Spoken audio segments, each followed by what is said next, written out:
자, 우리 지난 시간에 보면 선운동 역학 중에서 운동량과 충격량에 대해서 배웠거든요. 운동량과 충격량. 자, 운동량이라는 게 뭐였어요? 운동량. 운동량이라고 하는 것은 운동하고 있는 물리량, 움직이고 있는 물리량. 이게 우리가 지난번에 관성의 법칙이라고 했고, 뉴턴의 법칙에 보면은 뉴턴 1 법칙의 관성의 법칙, 2 법칙이 뭐야? 가속도의 법칙, 그럼 3이 뭐예요? 작용, 반작용의 법칙이잖아요. 그러면 이 관성의 법칙이라는 게 뭐였어요? 물체. 유지하려는 성질. 그러니까 멈춰있는 것은, 정지하려고 있는 것은 계속 정지하는 거고, 그리고 일정하게 움직이는 것은 계속 그냥 일정하게 움직이려고 하는 게 관성의 법칙이었어. 가속도의 법칙은 뭐였어요? 여기다가 뭘 주는 거야? 힘을 주는 거야. 힘을 주면, 이 상태에서 힘을 주면 어떤 속도가 변화가 일어나겠죠. 지금 이 상태는 변화가 일어나고 있지 않은 상태예요. 근데 여기서는 변화가 일어나는 상태니까 속도 변화가 있단 말이지. 그럼 일정하지 않은 상태, 변화가 있는 상태, 이 상태를 우리는 가속도의 법칙, 속도가 변하는 거. 근데 여기서 운동량이라는 것은 여기를 초점을 맞춘 거예요. 얘는 속도가 멈춰 있는 거고 얘는 속도가 일정한 상태야. 그럼 분명히 멈춰 있는 상태랑 일정한 상태가 다르다는 거죠. 얘는 멈춰 있는 거고 얘는 일정하게 움직이고 있는 상태잖아요. 그러면 얘랑 구분하기 위해서 또 다른 물리량이 필요했던 거죠. 그럼 얘는 당연히 힘이라는 게 가속도가 붙으니까 힘이라는 물리량을 새로 만들었어. 그런데 얘랑은 어때요? 얘는 멈춰 있고 얘는 일정한데 얘랑 구분을 시켜줘야 돼. 그래야지 우리가 그걸 알 수 있는 거죠. 그러면 이 상태를 가지고 일정하게 움직이고 있는 얘도 어떤 일정한 물리량이 작용하고 있구나를 우리가 판단을 내리는 거예요. 그래서 그걸 토대로 우리가 만든 게 운동량입니다. 운동량이라는 것은 질량이 있으면 이 질량 덩어리에다가 요 속도만 곱해주는 거예요. 그게 바로 운동량이거든요. 근데 가속도라는 것은 뭐였어요? 질량이 있으면 뭘 곱해주는 거예요? 가속도를 곱해주면 힘이 되는 거지. 이게 힘이라는 MA, 요 가속도를 곱해주는 게 힘의 물리량이고, M에다가 V, 속도, 얼마나 속도를 가지고 있으면서 이 덩어리가 움직이긴 한데 얘가 가지고 있는 것도 어떤 일정한 물리량을 가지고 있더라 생각해서 얘가 바로 운동량이라는 이름 명칭을 붙여준 거예요. 그래서 여기 운동량이라고 해서 뭐라고? 질량에다가 속도를 곱해준 게 운동량이었다. 근데 이 운동량에다가 그러면 이 운동량을 가지고 있는 거 일정하게 계속 뭐 하고 있는 거예요? 움직이고 있다는 거죠. 근데 얘 일정하게 움직이고 있는 것에다가 뭘 주는 거야? 힘을 주는 거야. 힘을 주면 얘가 어떤 변화가 일어나겠죠. 속도 변화가 일어나겠죠. 멈추든지 더 가든지 덜 가든지 세 가지가 이루어질 거 아니에요. 그러면 이 힘을 얼마만큼 더 주느냐에 따라서 이 속도 변화가 일어나는데 이때 여기 주는 힘, 요거를 우리는 뭐라고 한다? 충격량이라고 얘기하는 거예요. 잘 가고 있는 운동을 하고 있는 여기에다가 어떤 힘을 외부에서 줬어. 그러면은 새로운 운동량이 생기겠죠. 새로운 운동량. 그 새로운 운동량이 생기는데 그때 새로운 운동량이 생길 때 여기서 주는 얘가 바로 충격량인 거예요. 충격량은 어떤 힘을 가지고 얼마 동안 시간을 가지고 주느냐에 따라서 충격량이 달라진다. 근데 이 충격량도 운동량도 다 무엇이다? 방향도 있고 뭐가 있다? 크기가 있다. 그걸 기억해 주셔야 돼요. 방향도 있고 크기가 있다. 그래서 운동을 잘 하고 있는데 충격을 이쪽 방향으로 주면 운동량이 줄어들 것이고 가는 방향으로 더 충격을 주면 운동량이 더 속도가 늘어날 것이고 뭐 똑같은 힘을 주면 멈출 것이고 이런 식으로 된다라는 거죠. 그래서 운동량과 충격량의 관계는 이런 관계가 있다라는 거 기억해 주시면 돼요. 그래서 여기 보면 여기 운동량. 자, 충격량은 요거 처음 운동량. 처음 운동량은 운동량에다 뭘 주면? 충격량을 주면 뭐가 된다? 새로운 나중 운동량이 생긴다. 이렇게. 그러면 이 충격량 구하는 공식은 뭐예요? 충격량은 이걸 새로 정리하면은 나중 운동량 빼기 처음 운동량이 되는 거다. 그래서 그러면 얘 있고로 얘니까 얘랑 물리량은 같아요. 단위도. 그럼 충격량이 아까 여기 뭐야 단위가 뭐였어요? 뉴턴. 힘의 단위 뉴턴이죠. 자, 시간의 단위는 얼마예요? S죠. 그래서 NS라는 단위를 가지게 되죠. 근데 나중에 운동량의 단위는 뭐였어요? 질량이니까 MV죠. 그러면 질량 킬로그램. V는 뭐예요? 미터 퍼 세크. 그러면은 따지고 보면 얘 뉴턴이라는 게 뭐야? 힘이라는 건 힘 F는 MA, 질량은 킬로그램. 여기 A 가속도는 뭐야? 미터 퍼 세크 제곱. 근데 여기다가 뭘 곱해주는 거야? S를 곱해주는 거죠. 그럼 얘 곱해주면 얼마 돼요? 얘랑 얘랑 없어지니까 킬로그램 미터 퍼 세크. 얘랑 얘랑 단위가 같아져서 얘랑 얘랑 서로 호환을 할 수 있다. 이 말입니다. 무슨 말인지 조금 알겠어요? 그렇게 되는 게 가장 기본적인 이 운동량과 충격량의 관계에 대한 설명입니다. 요점 정리하자면 요거였어요. 요거. 자, 그러면은 이번에는 이제 45쪽에 한번 가볼까요? 45쪽에. 자, 45쪽에 보면은 선운동량 보존의 법칙. 나중에 보면 각운동량 보존의 법칙도 있어요. 각운동에도 이런 게 다 있어서 굳이 앞에 선이라고 붙였습니다. 이게 항상 우리가 앞으로 공부하다 보면 각운동량에 대해서 이제 지금은 선운동량만 배우고 있어가지고 지금은 덜 헷갈리는데 나중에는 이제 각운동까지 배우면서 각 운동량도 있고 각 충격량도 있어요. 그래서 선운동량 보존 법칙도 있지만 각운동량 보존 법칙도 있어요. 그래서 이런 식으로 선운동 크게 운동 역학에서는 선운동 역학, 그 다음에 각운동 역학 이렇게 구분이 되어 있거든요. 그냥 명칭에다가 앞에 선이 붙느냐 각이 붙느냐에 따라서 이제 요 용어가 달라진다라는 거 그거 기억해 주시면 되는데 지금 여기 보니까 선운동량 보존의 법칙이라고 해서 요거 이제 오늘은 배웁니다. 자, 선운동량 보존의 법칙 크게 표로 간단하게 정리되어 있는데 한번 볼까요? 운동 상태의 변화라고 씁니다. 그러면 운동 상태가 어떻게 변화되냐면 충돌하거나 아니면 분열하거나 이런 과정인데 분열은 우리가 잘 배우지 않죠. 분열은 뭐 이렇게 충돌했을 때 얘가 뭐 깨진다든가 이런 경우 말하는 게 분열이에요. 그래서 충돌해가지고 분열되지 않는 이상 우리는 그냥 보통 우리가 사용하는 것은 충돌했을 때 상황입니다. 자, 그럼 운동 상태 변화에서 자, 대부분이 보니까 충돌하는 경우 볼까요? 자, 충돌하는 경우 자, 어떤 충돌이 있냐면 세 가지 충돌이 있네요. 완전 탄성 충돌 있고 완전 비탄성 충돌 있고 그리고 비탄성 충돌이 있네요. 자, 그럼 충돌에도 완전 탄성 충돌. 자, 말 그대로 뭐예요? 탄성. 우리 지난 시간에 탄성도 배웠어요. 탄성이 뭐야? 탄성이 우리 스프링이라든지 이런 거 보면은 잡아당겼다가 놔두면 손으로 딱 나오면 어떻게 됐어요? 다시 되돌아가려는 성질이잖아요. 그게 바로 탄성이 있다라는 얘기를 하는 거거든요. 그러니까 뭔가 충격을 줬는데 원래 상태로 되돌아가는 거. 그게 바로 탄성이에요. 그래서 완전 탄성이라는 것은 충격을 줬을 때 원래대로 다시 그대로 되돌아가는 거. 어떤 물체가 부딪혔어.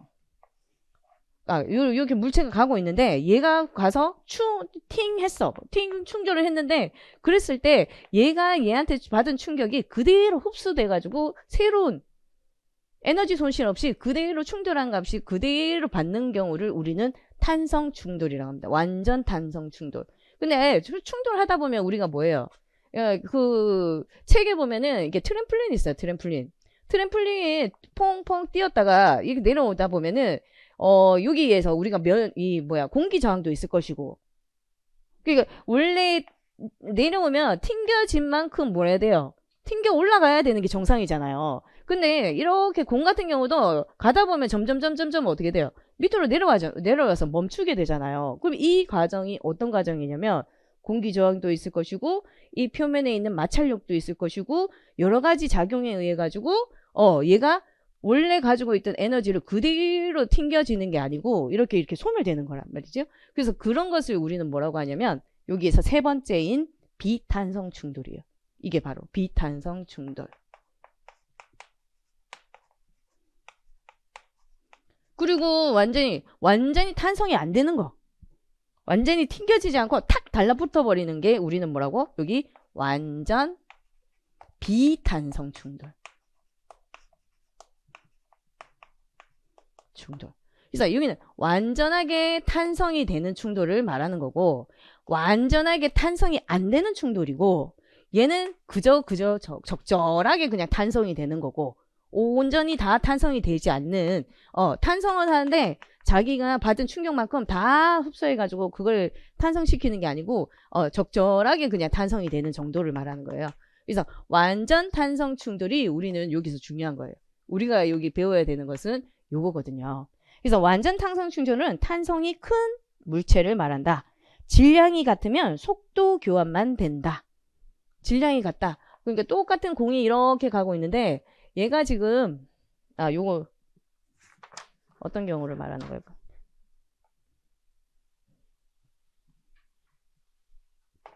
자, 얘가 멈춰 있어요. 얘가 0m/s고 얘가 지금 1kg이야. 근데 얘가 지금 뭐야? 2kg인데 얘가 지금 3m/s로 지금 가고 있어요. 이렇게 가고 있어요. 그러면 얘가 지금 멈춰 있는 상태에서 얘가 가서 충돌을 했어. 충돌을 하면 얘가 힘을 받을 거 아니에요. 힘을 받으면 완전 탄성 충돌일 경우에는 어떻게 되냐면 얘가 멈춰가지고 얘가 쭉 간다. 그런 다음에 얘가 가가지고 어떻게 되냐면 가다가 2kg이 충돌하고 나니까 얘는 속도가 붙겠죠. 멈춰있는데 속도가 붙겠죠. 그럼 얘가 지금 속도가 1m/s로 바뀌어버렸어. 그럼 얘는 얼마가 바뀌었을까요? 얼마로 바뀌었을까요? 그래서 얘가 지금 2와 3이니까 이 운동량이 어떻게 돼요? 그러면 2kg 곱하기 질량 곱하기 속도를 가지면 운동량이 되겠죠. 그럼 얘가 가지고 있는 운동량은 얼마예요? 6kg m/s의 운동량을 가지고 있는데 지금 얘는 움직이지 않으니까 운동량이 얼마야? 0이잖아요. 0이잖아요. 근데 얘가 지금 부딪혔어. 부딪히고 난 다음에 얘도 갈 것이고 얘도 갈 거 아니에요. 그죠?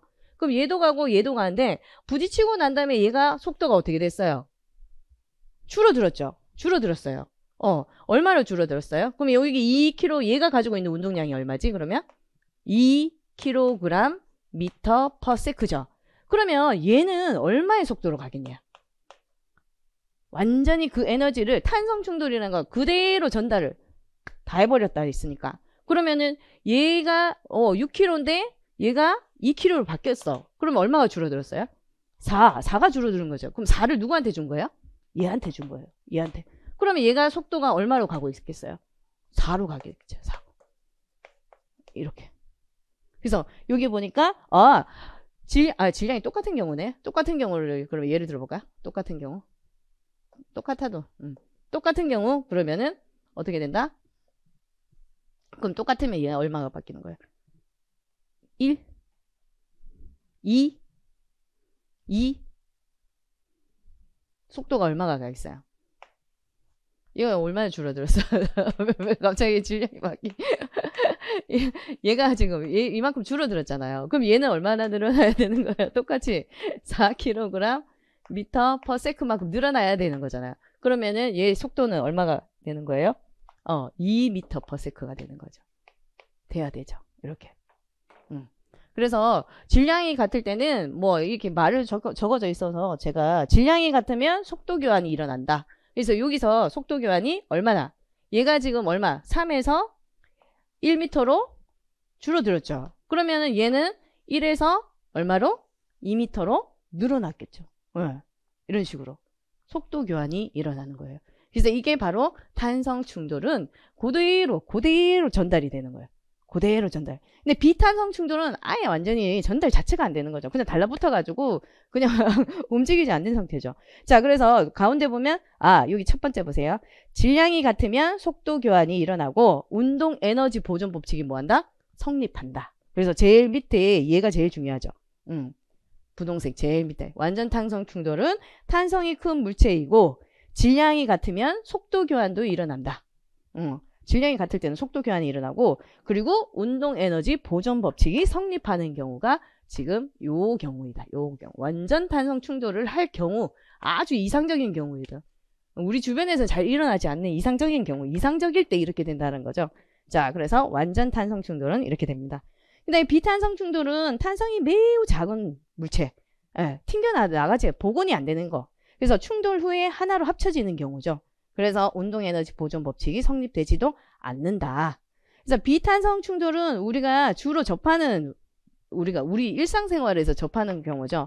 일반적인 충돌입니다. 여기도 운동 에너지 보존이 안 된다고 써 있는데 과연 그럼 운동 에너지 보존 법칙이 뭐 있냐? 그 위에 제일 위에 운동량 보존의 법칙이라고 해가지고 고단하게 동그라미 쳐져 있는 거 있죠.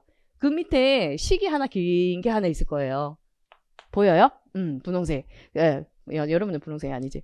그거 보여요? 그래서 그게 바로 이제 운동량 보존 법칙의 식인데 그걸 이제 뒤에 다루게 됩니다. 자, 그래서 제일 밑에 문장 보면 급격한 운동량 변화가 생길 때 과연 운동량은 그대로일까? 아니면 조금이나마 손실이 있을까? 라고 질문을 던지면서 이제 46페이지가 이제 시작이 되는 거죠. 자, 그러면은 어떤 운동량이 운동량 보존의 법칙의 정의라고 하니까 이제 뜻이겠죠. 1번. 물체끼리 잘 보세요. 상황이 세 가지가 있는데 충돌이나 결합이나 분열을 할 때 외부에서 따로 힘이 작용하지 않으면 이랬어요. 그래서 외부에서 따로 힘이 작용하지 않으면 이때가 중요한 말입니다. 외부에서 외력이 작용하지 않는다는 조건이 들어있어야 돼요. 작용하지 않으면 물체의 총 운동량은 항상 일정하게 보존이 된다. 이게 바로 운동량 보존 법칙의 정의입니다. 이거 이제 조금 알고 있어야 돼요. 물체끼리 어떻게 충돌하거나 결합하거나 분열할 때 외부에서 어떤 주변에 외력이 작용하지 않을 때는 물체들의 운동량은 총 운동량이랬어요. 항상 일정하게 보존된다. 이를 운동량 보존 법칙이라고 한다. 그래서 처음 운동량의 총합은 나중 운동량의 총합과 같다. 그 얘기를 하고 있는 거예요. 자, 그 얘기가 지금 했던 요거 얘기랑 똑같은 거예요. 이 얘기랑 이 얘기. 지금 이 얘기. 그래서 이게 뭐냐면 처음 운동량의 총합. 처음에 여기 얘네들이 지금 얘는 멈춰 있고 얘는 지금 가고 있는 상태인데 가다 보면 부딪히겠죠. 그러면 얘는 충돌 전이에요. 충돌 전 운동량의 상황이고 그러면 부딪히고 난 다음에 얘도 가고 있고 얘도 가고 있어. 그쵸? 그럼 얘는 충돌 후 운동 상태예요. 그러면 우리가 운동량 보존의 법칙이라는 게 뭐냐면 충돌 전에 얘와 얘가 가지고 있는 운동량을 합한 거야. 그리고 충돌 후에 얘와 얘가 운동량을 합해보니 그 값이 어떻다? 똑같다. 이게 이제 운동량 보존 법칙이에요. 어려운 거 아니죠? 어렵지 않아요. 근데 충돌 전의 운동량의 보존 법칙과 충돌 후의 운동량의 보존 법칙은 똑같다. 그래서 우리가 이걸 통해서 문제를 만들어요. 어떻게 만드냐면 여기 원래 질량은 다 알 것이고 그죠? 얘 질량 알고 얘 질량 알면 당연히 얘 질량과 얘 질량 알겠지. 그죠? 그럼 질량 두 개의 질량을 주어질 것이고 두 질량이 주어질 것이고 M1, M2 두 질량이 주어질 것이고 얘가 만약에 속도가 주어지면 V1 속도, V2 속도 그래서 얘랑 처음 속도를 주어질 것이고 그 다음에 여기 얘 만약에 얘가 V1 다시 나중 속도가 나왔어. 그러면 얘 뭘까요? 우리 조금 전에 구했던 요거처럼 그쵸? 이런 식으로 이제 문제가 나올 수 있는 확률이 있어요. 이게 이렇게 막상 이제 처음에 속도만 구하세요 하니까 뭐지? 이거 뭘 구해야 되지? 이렇게 생각할 수 있는데 침착하게 생각하면서 내가 주어진 조건이 뭐였지? 두 개의 질량도 알고 있고 처음 속도도 알고 있고 나중 속도 얘는 알고 있네. 그럼 나머지 얘도 알 수 있는 공식은 뭐지? 이제 생각을 하셔야 돼요. 이렇게 문제가. 그래서 그 문제가 뒤에 보면 어떤 상황이 나왔냐면 뒤에 야구공이랑 배트가 이렇게 쳤을 때 나중에 이제 이렇게 공이 날아갈 때 이 공의 속도를 구하세요 라는 거 이런 것들이 다 이제 운동량 보존 법칙에서 쓰이는 식들입니다. 그래서 46페이지에 보면은 이 중간 과정이 한번 볼까요? 책에 이게 나와 있어 가지고 한번 볼게요. 이 얘기가 어떤 얘기인지 여러분들 한번 잘 생각해 보세요. 46페이지에 보면 충격량에 관련된 얘기거든요. 자, 처음에 두 공이, 예, 지금 그림에 공이 있죠? 똑같은 상황, 요 상황을 얘기하고 있는 거예요. 처음에 공이 이렇게 가고 있어. 충돌 전에 가고 있고, 그 다음 두 번째 그림은 이제 충돌을 했어요. 충돌을 하고, 세 번째 그림은 이제 충돌 후 각각의 속도를 가지고 충돌을 하고 있어. 자, 근데 화살표를 잘 보세요. 제일 위에 있는 화살표 잘 보면은 화살표가 조금 다르죠? 그렇죠? 제일 아래에 있는 화살표하고 조금 다르죠? 그래서 크기가 다르다는 거예요. 우리가 보통 이 화살표도 잘 보면 얘 화살표가 길어졌네? 얘가 짧아졌네? 그러면 뭐 힘이 줄어들었다는 소리겠죠. 자, 그래서 두 번째 그림을 잘 보면 여기 두 번째 그림이 부딪혀 있는 상황이죠. 이렇게 부딪혀 있는 상황인데 부딪혀 있는데 여기에서 하나는 F 뭐라고 써 있어요? F2. 하나는 F1이라고 써여 있어요. 자, 이 F1과 F2가 뭔지, 자, 그럼 밑에 한번 동그라미 1번 한번 먼저 읽어볼게요. 질량이 M1, M2인 두 물체가 있다. 충돌하기 전에 M1과 M2가 가진 속도를 각각 V1, V2라고 하고 매우 짧은 시간 동안 충돌된 후 변화된 속도를 우리는 각각 V1, V2라고 하자. 아주 찰나의 순간에 탁 부딪히고 공이 다시 움직인다는 거죠. 그러면 동그라미 2번 물체 A가 물체 B에 부딪히면서 가하는 충격력을 우리는 F2라고 하면 그러면 무슨 작용 법칙에 의해서? 반작용 법칙에 의해서. 이거 가끔 또 이러다가 실크 운동량에 이거 구하세요 해놓고 여기에서 쓰이는 법칙은 뭡니까? 라고 또 문제 나올 수 있겠죠. 그러면 항상 부딪히기 시작하면은 작용, 반작용의 법칙이 성립한다. 그래서 반작용 법칙도 꼭 하나 외워두시는 게 좋겠죠.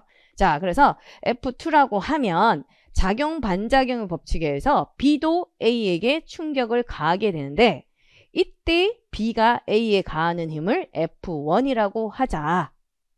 자, 그러면 3번 두 물체가 충돌할 때 시간은 동일하고 델타 T로 시간이 매우 짧은 시간에 부딪혔다. 그래서 두 물체가 서로 받은 충격과 충돌 시간은 같기 때문에 두 물체의 충격량 또한 똑같다. 라고 했습니다. 알아듣겠는 사람? 무슨 말인지 다 알아듣겠어요? 이해는 돼요? 상황이? 이해는 되죠? 이해는 됩니까?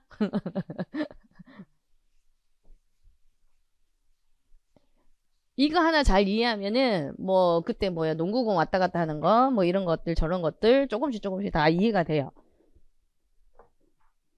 이게 지금 상황이 그냥 공으로 나타나 있는 거지 뭐 공을 던지는 거 배트를 공을 던지는 거 뭐야 배드민턴 공 때리는 거 이런 모든 상황들이 다 비슷비슷한 거거든요.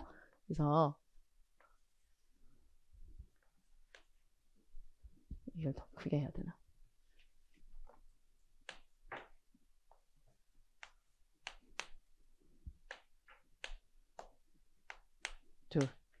V1, V2가 있다. 그런데 여기에 부딪혀가지고 있고 새로운 얘가 더 짧아졌겠죠? 당연히 짧아지고 얘는 더 어떻게 됐어요? 길어졌겠죠. 그래서 M1, M2 그리고 V1 다시 새로운 속도 V2 다시 속도가 되었다. 자, 여기서 우리 보세요. 여기 얘가 가다가 얘가 당연히 얘 속도가 클까요? 얘 속도가 클까요? 당연히 갈라요. 얘가 부딪히려면 얘 속도가 더 커야 되겠죠. 그렇죠? 그럼 얘 속도가 가다가 이렇게 가다가 얘가 부딪혔어. 그럼 당연히 얘가 가지고 있는 운동량이 있을 것이고 얘가 가지고 있는 운동량이 있겠죠. 그죠? 그럼 얘가 가지고 있는 운동량이 M1, V1이고 M2 얘가 가지고 있는 운동량이 M2, V2예요. 그렇죠? 운동량입니다. 자, 그러면 얘가 가서 부딪혔어. 그러면 얘가 가서 얘한테 부딪히면 당연히 얘가 얘한테 뭘 주는 거예요? 충격을 주겠죠. 힘을 주겠죠. 그죠? 충격을 줬어. 그럼 그때 주는 힘이 얘가 얘한테 주는 힘은 누구예요? 요 힘이에요. 여기. 이걸 우리는 F 뭐라고 떴다? F2. 누구한테 준다? M2한테, M1이 M2한테 충격을 준 거죠. 그러면 얘가 얘한테 주는 순간 똑같은 힘이 얘가 얘한테 뭘 준다? 힘을 준다. 이렇게.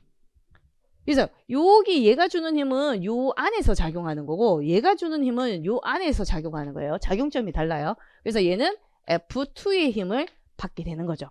근데 이 충격을 하는 이 찰나의 순간이 뭐라고? 델타 T예요. 아주 짧은 시간. 델타라는 것은 변화량, 걸린 시간, 이걸 말하는 건데요. 짧은 시간 동안 얘는 얘한테 힘을 준 거고 얘는 얘한테 힘을 준 거예요. 그래서 요때 받는 힘이랑 요때 받는 힘은 방향은 어때요? 반대죠. 반대예요. 그러면은 얘를 플러스로 하면 얘는 마이너스로 힘을 주는 거예요. 그러면 여기 F2가 받는 충격량, 그럼 얘가 받는 충격량을 한번 계산을 해볼까요? 여기 M2가 받는 M1을 받는 것부터 먼저 해볼까? 그러면 M1이 받는 M2가 받는 것부터 해봅시다. 이거 마이너스니까 M2가 받는 것부터 해볼까요? M2가 받는 충격량 계산을 해봅시다. 충격량. 그럼 충격량은 우리 충격량이 뭐랬어요? 힘이 받은 힘, 그죠? 준 힘이 얼마만큼 시간 동안 줬느냐에 따라서 양이 달라지는 거죠. 그러면 얘가 받는 충격량 공식 얼마 돼요? 그러면 F2 곱하기 얼마예요? 델타 T. 얘가 충격량이겠죠. 그러면 M1이 받는 충격량. M1이 받는 충격량은 그러면 어떻게 되겠어요?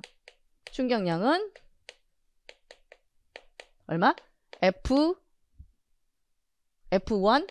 여기 F1이라고. F1. 얘 자체가 받는 충격량은 F1 곱하기 F 델타 T. 이렇게 되겠죠. 이렇게. 맞죠? 그래서 여기서는 방향이 얘는 지금 방향을 아직 정하진 않았어요. 그러면 얘가 받는 충격량이 받는 이거 운동량을 변화량을 생각해 봐요. 그러면 운동량이 얘가 충격량 구하는 공식이 뭐랬어요, 우리? 충격량 구하는 공식이 나중 운동량에서 처음 운동량을 뺀 거랬죠. 그러면 얘에서 얘 충격량이 그럼 따지고 보면 나중 운동량이 누구야? 나중 운동량. 여기 내 나중 운동량. M1 V1 다시 M2 V2 다시잖아. 그럼 얘네들은 나중이죠. 나중. 얘가 처음. 그러면 우리가 지금 봐야 되게 얘 M2죠. 그럼 얘를 먼저 비교해 봐야 되겠다. 그럼 얘에서 얘를 빼야지 얘가 되는 거죠. 그렇죠? 그러면은 얘에서 M2 V2 다시 M2 V2가 되는 거죠. 이렇게. 맞죠? 그러면 제가 받는 거 처음 얘의 충격량은 나중 운동량에서 처음 운동량을 빼면 충격량이 되는 거죠. M1 V1 다시 M1 V1 이렇게. 이해가요? 그렇게 되는 거죠. 그러면은 이때의 충격량이 보세요. 이때 충격량과 이때 충격량은 서로 같아야 된다고 했으니까 얘 같은 게 아까 여기 뭐야? 부호가 마이너스랑 그럼 얘가 받는 충격량은 얘는 원래 여기 힘이고 얘가 힘이 요 힘이야. 그쵸? 여기 힘. 그러면 얘 힘에다가 얘 힘을 식이 여기 공식에 보세요. 4번에 보세요. 3번. 3번에 보면 두 물체가 충돌할 때 시간은 동일하고 그리고 짧은 시간 동안 충격력을 받았다. 이때 두 물체가 서로 받는 충격력과 충돌 시간은 같기 때문에 두 물체의 충격량 또한 같다. 그래서 여기에 공식이 어떻게 돼 있어요? F1 곱하기 델타 T가 FT 곱하기 델타 T랑 같다. 이렇게 돼 있는 식. 이제 조금 이해할 수 있겠어요? 그 위에 이제 이렇게 적어주면 되겠죠. F1이 받는 F1이 요거 얘가 마이너스죠. 여기 마이너스 FT 이렇게 해줄까? 마이너스 F1 점 델타 T는 F2. 자, 얘에서 얘가 바로 뭐야? M1이 받는 M1이 질량 M1이 받는 충격량. 그리고 얘는 M2가 받는 충격량. 이렇게 되는 거죠. 그래서 얘랑 크기가 방향은 얘는 F2. 그런데 요거 이 말 자체를 여기 마이너스를 붙인 상태에서 이렇게 같다. 이렇게 되는 거예요. 같아. 그러면 얘랑 같다고 했으니까 이 식을 그대로 뭐 해준다? 여기다 대입해 주는 거예요. 그러면 여기 마이너스 그대로 붙여주고 F1 델타 이거 얘가 누구예요? 얘죠. 그러면 얘를 M1 V1 다시 빼기 M1 V1에서 그럼 얘가 누구예요? 여기가 얘죠. 그러면 M2 V2 다시 M2 V2 이렇게 되는 거예요. 지금 제가 이거 하는 건 사실 이런 과정이 있구나 라고 지금 설명을 해주는 거고, 아 이렇게 힘들게 했었지 라고 생각을 하고 있으면 그러면 돼요. 이게 왜 이렇게 되는지. 그럼 이게 봐, 요렇게 풀어주고 얘 풀어줬어요. 가로 풀어준 거 요거 우리 다 배웠죠? 가로 풀어줬습니다. 이렇게 풀어주면은 이렇게 부호가 바뀌는 거죠. 부호가 바뀌면 M2 V2 다시 M2 V2 이렇게. 그러면 이게 여기서 이제 뭘 해주냐면 충돌 전끼리 묶어주는 거예요. 이건 지금 얘 자체만으로 얘 한 물체가 운동량이 변하는 과정이죠. 얘가 한 물체가 M1이라는 물체가 운동량이 변하는 과정인데, 우리는 지금 저기 선운동량 보존의 법칙에서 충돌 전 상황을 전의 상황 요거를 묶어주는 거예요. 충돌 전. 그래서 여기 보니까 얘를 이제 묶어주면 어디로 묶어주는 게 나을까? 어디로 묶어줘야 돼? 어디로 묶어주는 게 나을까요? 얘를 이쪽으로 옮겨줄까?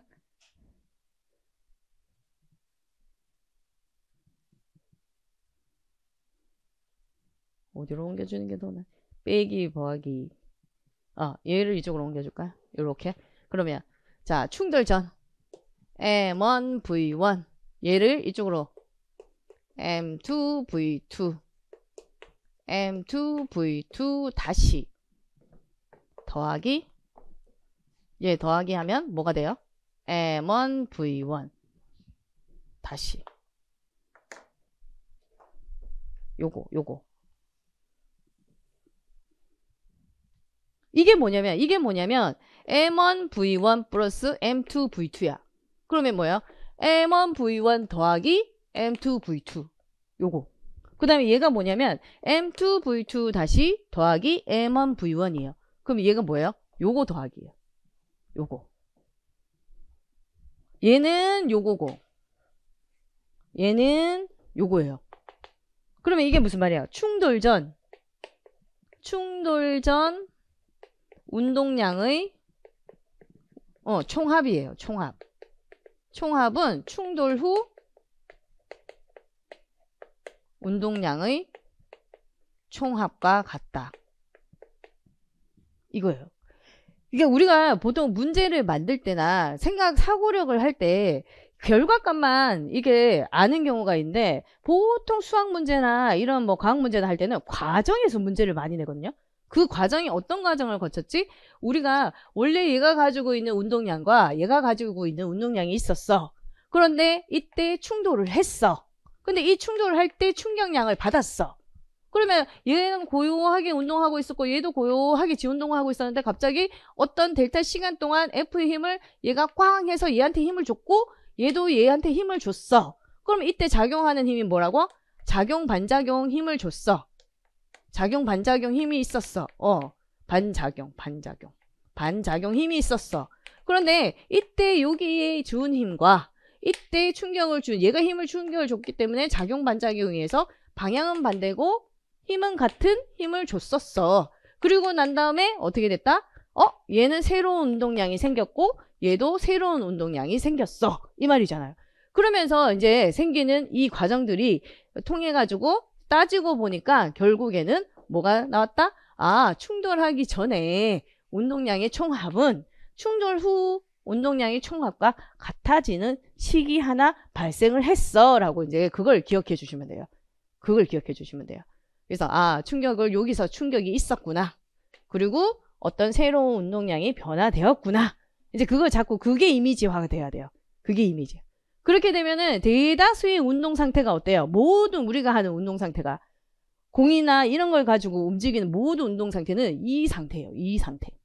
이 상태이기 때문에 이 상태를 응용하면 되는 거예요. 그래서 여기 보면은 동그라미 5번 볼게요. 동그라미 5번. 그래서 4번에 충격량은 운동량의 변화량, 즉 나중 운동량과 처음 운동량과 같다고 했으므로 그래서 질량 M1, M2의 물체의 운동량 변화는 다음과 같다. 그래서 우리가 이렇게 다음과 같이 이렇게 구했죠. 똑같이 여기 구했습니다. 그 다음에 5번에 보면은 이게 4번이죠. 그 다음에 5번에 보면 이 두 식을 이제 요 식에 대입을 한 거예요. 요게 5번이죠. 5번. 5번. 요게 5번입니다. 요게 4번이고. 그래서 5번에 요 식에 대입을 했더니 이렇게 정리를 한 거예요. 대입을 해서 정리를 쭉 하니까 요 식이 나왔더라. 이 말이에요. 요 식이 5번에. 무슨 말인지 알겠죠? 그래서 6번에 보면 좌변은 충돌하기 전의 총합이고 우측변은 충돌 후의 운동량의 총합이다. 즉 충돌이 일어난 후에도 운동량의 총합에는 변화가 없다. 자, 7번에 보면 이 식은 물체가 여러 개로 나누어 분열되는 경우나 아니면 여러 물체가 하나로 합쳐서 융합하는 경우에도 똑같이 작용이 된다. 운동량의 보존의 법칙 성립하는 경우에만. 8번 따라서 자 8번도 이제 총 정리를 한 거죠.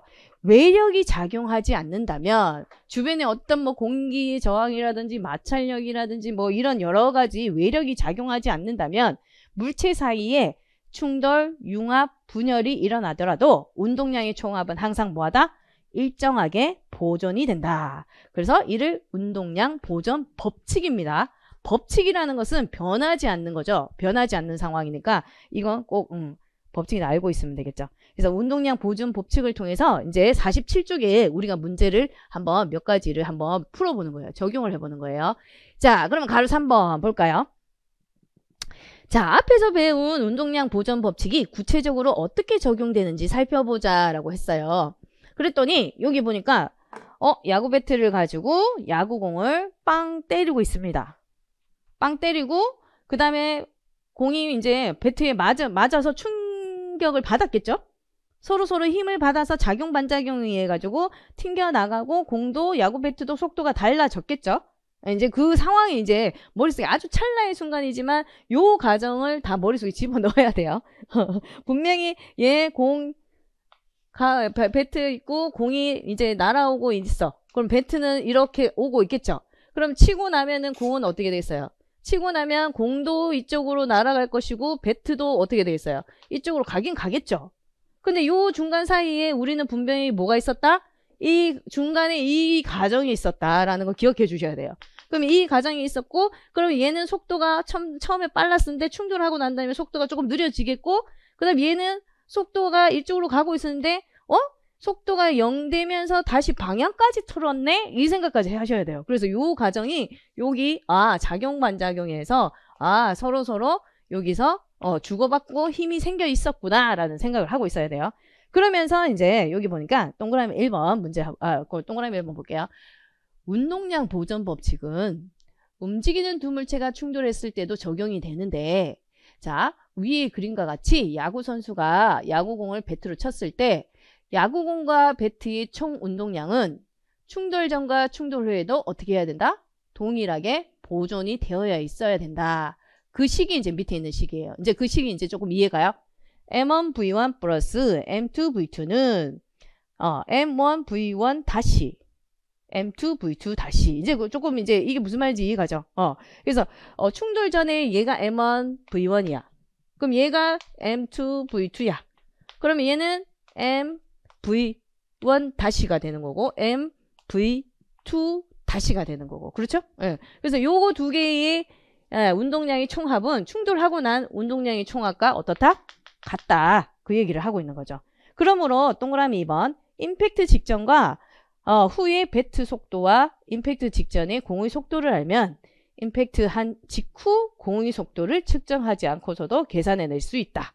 우리가 그러니까 여기 이 조건 중에서 얘를 몰라도 이렇게 처음 속도, 공의 속도, 처음 공의 속도와 배트 속도 알고 있어.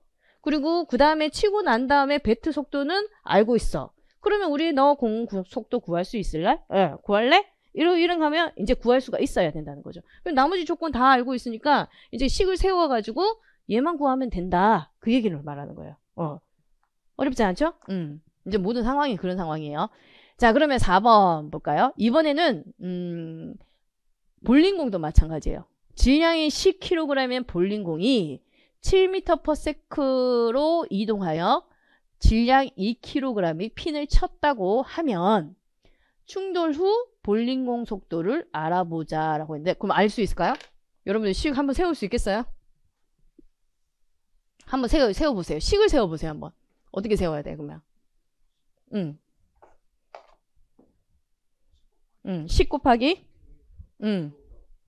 페이지 47쪽에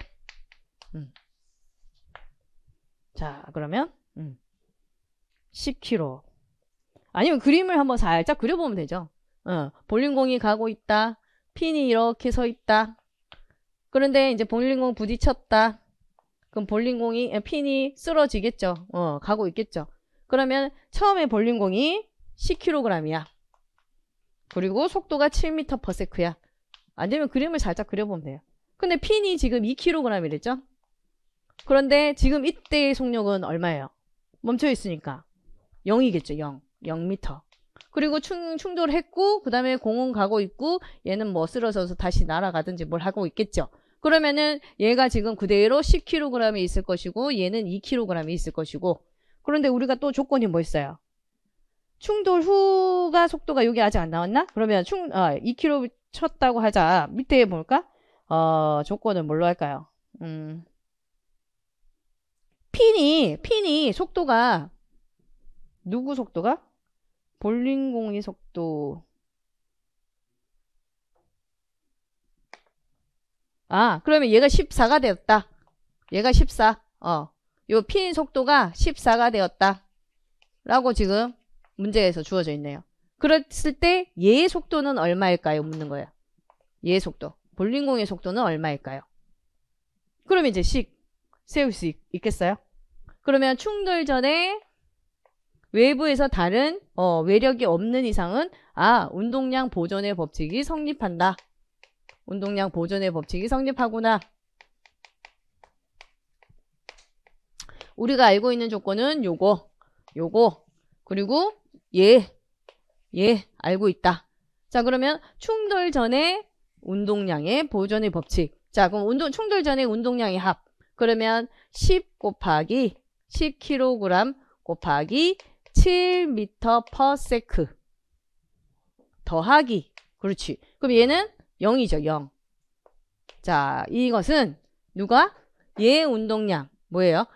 우리는 얘를 모르니까 얘를 x라고 두죠. 그러면은 10kg 곱하기 우리가 여기를 x. 얘를 구해야 되니까. 더하기. 그럼 얘가 지금 0이었던 게 이제 새로운 운동량이 생긴 거죠. 자, 2kg 곱하기 14m/s 이렇게 되겠죠.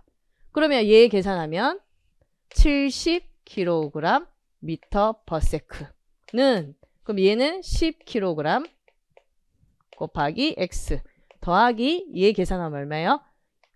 28. 그렇죠. 28 kg m/s 이렇게.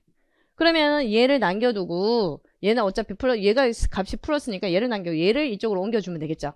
그러면 얘에서 옮겨주면 20 빼고 나면 50이고 8을 더 빼면 42가 되겠죠. 42kg m/s가 바로 누구라고? 10kg 곱하기 x입니다. 그러면 얘를 또 양변에 뭐 해주면 돼요? 10으로 나눠주면 되겠죠. 그러면 얘 없어지고 그럼 킬로그램도 없어지겠죠. 그러면 얘 뭐가 남아? x가 남을 것이고 이때 속력이 얼마예요? 소수 첫째 자리 만들어주면 되니까 4.2m/s라는 속력이 나오겠죠. 이렇게. 그래서 그러면 이런 식으로 구해 나가야 되겠구나. 풀 수 있도록 조건이 나와 있으니까 여기 멈춰져 있으니까 얘는 0이네. 우리가 요건 찾아내야 되겠죠. 요건 찾아내야 되면서 우리가 이런 식으로 문제를 풀 수 있어야 돼요. 그래서 여기 보면은 4.2가 이렇게 해서 47쪽에 밑에 보면은 공과 핀의 운동량은 충돌된 운동량의 총합과 충돌 후 운동량의 총합 해가지고 4.2가 이렇게 나왔습니다. 무슨 말인지 이해가죠? 그래서 동그라미 5번에 보면 여기서 충돌 후 볼링공의 속도는 2.8m/s의 감소한 반면 핀의 속도는 14m 증가했으며 이런 얘기를 여기서 이제 보면 알겠죠. 이제 이런 거 풀어놓고서도 이제 보면 얘가 지금 10km 질량이 변할 리는 없으니까 얘는 지금 오히려 얘가 2kg 구델인데 0이었다가 14로 늘어났네. 그러면은 운동량 보존 법칙에서 분명히 얘는 얼마로 줄어들겠구나. 어떤 일정량을 줄어들겠구나 라는 생각을 할 수 있겠죠. 그래서 그런 거를 머릿속에 자꾸 이제 집어넣고 있으면은 얘가 줄어든 만큼 얘한테 뭐가 전달이 됐구나 라는 생각을 하면서 문제 풀어주시면 조금 더 이해를 쉽게 할 수 있을 거예요. 그래서 그 밑에는 한번 그래서 가로 5번 볼까요? 그러면 가로 5번. 두 개의 물체가 충돌하였을 때 그중 한 개의 물체가 충돌에 의해서 운동량이 얼마나 변화되었느냐를 알 수 있다면, 그렇죠? 두 개의 물체를 충돌을 했어. 그랬을 때 그 중에서 한 개의 물체가 얼마가 변화됐지? 라고 알 수 있다면 다른 한 개의 물체에 대해서는 충격 신간과 충격력을 측정하지 않고도 자동적으로 변환된 운동량을 알 수 있다. 즉 운동량 보존 법칙을 통하여 충돌 후 결과에 대해서 유용한 예측을 할 수 있다. 그래서 가로 6번에 보면 운동량은 질량 곱하기 속도로 나타낼 수 있는데 물체의 질량은 충돌 전과 충돌 후에 항상 일정하므로 운동량이 변화는 곧 속도의 변화라는 것이라고 할 수 있다. 따라서 두 개의 물체 간의 충돌은 다음과 같이 표현할 수 있다라고 했는데 이건 식을 그냥 잘 활용하면 되는 건데 그럼 별건 아니고 그냥 한마디로 만약에 질량이 크면 뭐예요? 질량이 크면 속도가 똑같은 운동량을 받아도 질량이 크면 속도가 어떻게 되겠어요? 작아질 수밖에 없죠. 그런 거 그 얘기를 하고 있는 거예요. 그 얘기를 하고 있는 거예요. 그 얘기. 이건 뭐 그다지 그렇게 어려운 건 아닌 것 같고 가로 7번에 보면 그냥 식을 쌤쌤하면 되는 거니까. 쌤쌤하면 되는 거니까 별건 없고. 자, 가로 7번. 위의 관계식으로부터 충돌 시 두 개의 물체 각각의 속도 변화는 물체 각각의 질량의 반비례함을 알 수 있다. 그런 거 없고. 그건 그닥 그렇게 힘든 건 없는 것 같아요. 그래서 우리가 보통 보면은 뭐예요? 자동차 나 이제 자동차 막 고속도로 타기 시작하면은 자동차 다 타고 나가지고 집에 도착해가지고 보면은 여기 뭐가 붙어있지? 뭐가 붙어있어요? 벌레가 다 완전히 아작이 나 있잖아요. 그게 똑같은 운동량을 가지고 있는 거잖아. 우리는 똑같은 운동량을 받았는데 얘가 물론 얘 속도가 엄청나겠죠. 엄청나겠는데 그 고등학교 물리책에 보면 코끼리랑 뭐랑 비유하냐면 코끼리 맞나 이거? 코끼리랑 개미 비유를 하죠. 개미. 코끼리와 개미가 부딪혔다. 아니 개미 개미는 좀 그렇고 모기라고 할까? 모기가 부딪혔다. 그러면 똑같은 운동량을 가지고 있어. 운동량이 똑같은데 그러면 얘는 지금 속도가 몸이 몇 킬로? 몇 톤? 1톤 정도 되나? 그 정도까지 안 되나? 이 정도인데 1m/s로 가지고 있지만 근데 얘는 지금 뭐예요? 느끼는 체감은 얘랑 운동량이 똑같지만 얘는 몸무게가 0. 얼마 될 거 아니에요. 0.1 이렇게 킬로그램 될 거 아니에요. 그러면 얘가 가지고 있는 속도와 운동량을 따지면 얘는 속도감이 얼마나 크겠어요. 그러니까 얘는 그냥 느릿느릿하게 가고 있지만 얘한테는 엄청난 충격이라는 거죠. 그 얘기를 하고 있는 거예요. 그래서 지금 이 얘기는 지금 질량이 크면 그만큼 속도가 느리지만 상대방의 질량이 작으면 속도는 엄청나게 크게 다가온다라는 얘기를 하고 있는 거예요. 그래서 같은 힘이지만 뭐 우리도 덩치 큰 사람이 이렇게 있지만 덩치 작은 어린애가 부딪혔다. 그럼 튕겨나가는 누구예요? 얘죠. 그러니까 똑같은 운동량이 작용 반작용에서 얘가 얘한테 주는 작용과 얘가 얘한테 주는 작용은 똑같은데 얘는 질량을 크게 가지고 있기 때문에 느끼는 속도는 작다. 근데 대신 얘는 질량이 작기 때문에 느끼는 속도가 커진다라는 거 기억하시면 그 얘기를 하고 있습니다. 별건 없습니다. 자, 그럼 48쪽 이제 문제 들어갑니다. 자, 눈을 부릅뜨고 답해보세요. 17번 보기의 기읍과 니은에 알맞은 내용은 다시 정리하는 거니까 충격량은 질량과 속도의 곱인 무엇의 변화량이며 운동량의 변화량이며 그리고 충격량의 공식이 뭐였어요? 가해진 무엇과? 아까 충격량의 공식은 가해진 힘과 무엇의? 걸린 시간. 그렇지. 접촉 시간에 곱하면 충격량이 된다. 그래서 답은 4번입니다. 여기서 충격량과 충격력 잘 구분하셔야 돼. 력은 힘이죠. 여기서 F, 여기서 말하는 F, 여기 요거 요 F는 충격력입니다. 력. 요거 힘, 여기 힘인데 충격력입니다. 자, 그 다음에 5번 충격량에 관한 설명으로 옳지 않은 것은 자 1번 스칼라형이다. 맞나요? 아니다. 그럼 뭘 고쳐야 돼요? 스칼라형이 아니면 충격량은 방향을 가지고 있는 벡터량이죠. 운동량도 방향이 있어요. 충격량도 방향이 있습니다. 자, 단위는 킬로그램 미터 퍼 세크이다.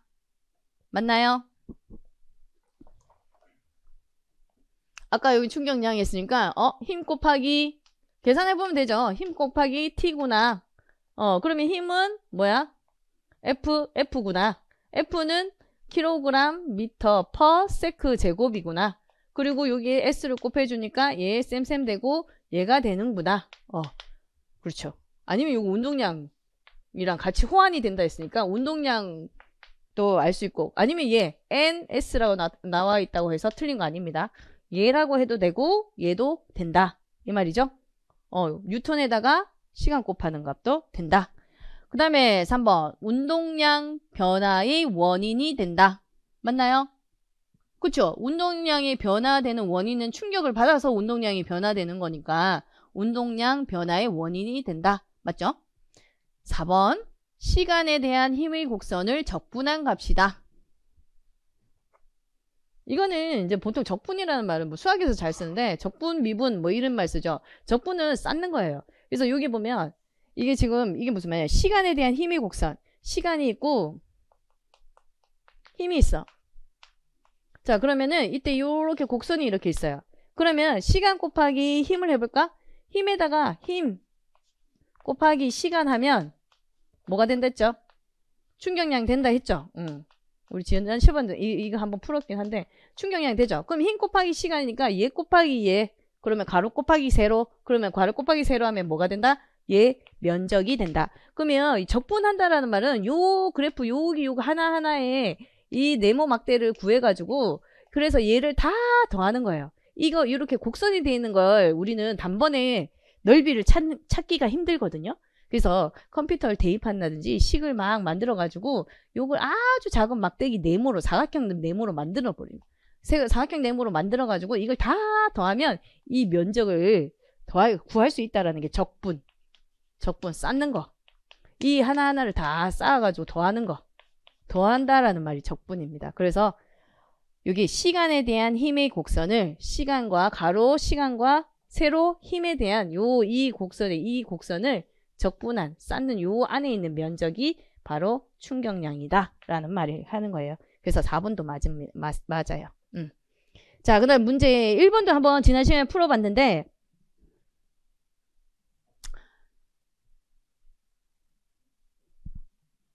한 번만 풀어볼래요? 1번만 풀어볼까? 1번만 풀어보세요.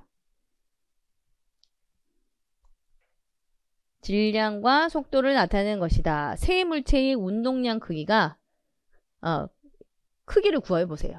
크기 순서대로 구하라 했는데 순서대로 구하 말고 그냥 크기 A 크기를 구해보세요. 지난번에 순서를 구하라 해서 내 문제의 요점은 그게 아닌데 순서를 구하는 게 문제의 요점이 아니라 크기를 구하라가 문제의 요점이었지. 자, 운동량이라는 것은 뭐다? 질량에다가 속도를 곱하는 것이다.